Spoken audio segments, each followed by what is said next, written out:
double for like 20 mules. And they pull huge things over the Sierra Nevada and over the Rockies, just to get people out west. Moving west? Yeah, and they even pulled trains over the mountains. Oh, wow. Yeah, and building the railroad was what they were really used for in the beginning, and then getting people out here. And our great uncle was a mule skinner, and they were probably some of the like roughest, kind of fiercest men and women, actually. They had women mule skinners too in the West, because they could handle anything, because they were coming over these mountains with mules.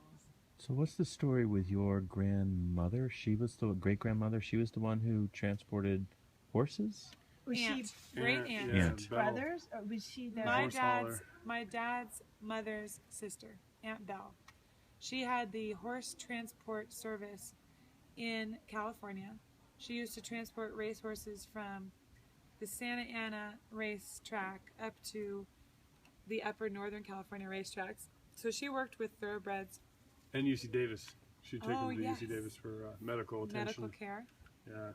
And Aunt Belle, I never met her, and neither did Jordan, but she was like a horse whisperer, that's what we were told.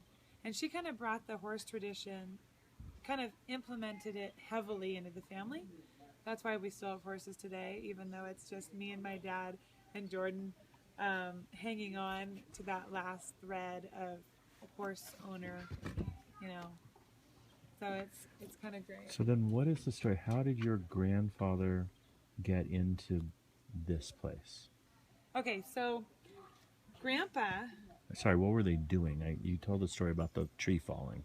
But Yeah. how did them and the Frosts? Do you want to tell it, Jordan? Oh, well, he would hire Charlie Frost for roofing projects down in Monterey, and they got to be friends, and Charlie said, hey, you got to come up for a weekend here up at Pinecrest and stay at our cabin.